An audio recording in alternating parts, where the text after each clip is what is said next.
Hoy mga langka! Ari naman kita kung diin sa God kita. Sa Panginaon, gani kong ko plastar kag maglantaw. Mga hisaon, lantaw man para magkiliwi ay inyong ba sang kahisa. Subong, makaon kita sa Hidilaw. Sa entrance pa lang may nagamanicuranay na. Gani kung gangot-ngot ang inyong ingron, pwede ipalokit samtang nagahulat makaon. Nandayaw man kuya sa kasanag sa ngakon ulo. Nugayan ko. Sok-sok apron kagubahon kay wala man may nagasok-sok kay basi masalan ikaw nga cook. Shabu-shabu niyang Hidilaw pang social nga version. Siyempre, kita pa mapaperde bala. Biskan wala kwarta basta may da-da. Oks na. Order na kita sa ila iPad. Daw naglingin piyang akon ulo kung anong orderon kay daw palarehos man ng tanan. Daw na manol man ako. Char lang.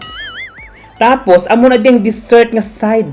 Daw puros man ang prutas, ang salad, kag mango float, pating lumpia, daw gintago pa nila para sa VIP nga mga bisita, daw sa Pinas kang bala. Char lang. May divider sa soup pero tomyam man ang amon ginkaon, ang isa daw pang display lang. Dire, ginalingling ko kaya may performer dra sa amon at tubangan. Te, mapaperdita? Dapat diri ma-performance siya. Samtang ga-perform, ga-pasikat siya. Dumduman ko naman ang akon kilala nga daw si Jollibee. Puros pabida. Himo-himuan ka pa istorya kapag waon nga siya ang excellent teacher. Nagay kuya, do ikaw pang may award ba? Samtang gainit ko di sang karne, do na paminsar kung nga siyang iloblob sa mainit nga tubig para makamarasmas kag untatan ang kahisa kay wala ina sang kaayuhan. Sa hala niya kapaminsar, basi strokon siya bala.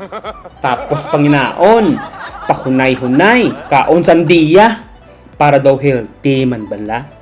Ang wala nila nabalaan, puros baboy ang amon sudan, daw kilala kung nga nagadiet. Picturean ang panglima nga pinggan para hambalon. Ay, tayo siya magkaon.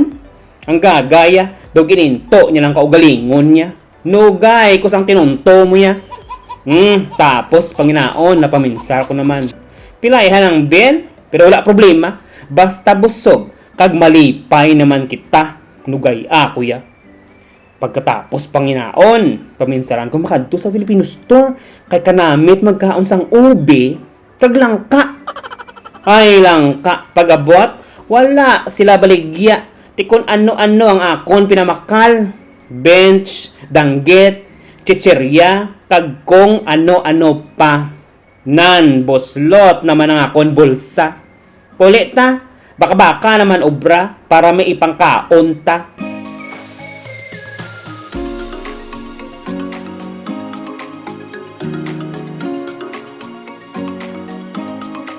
Halong mga langka, see you soon!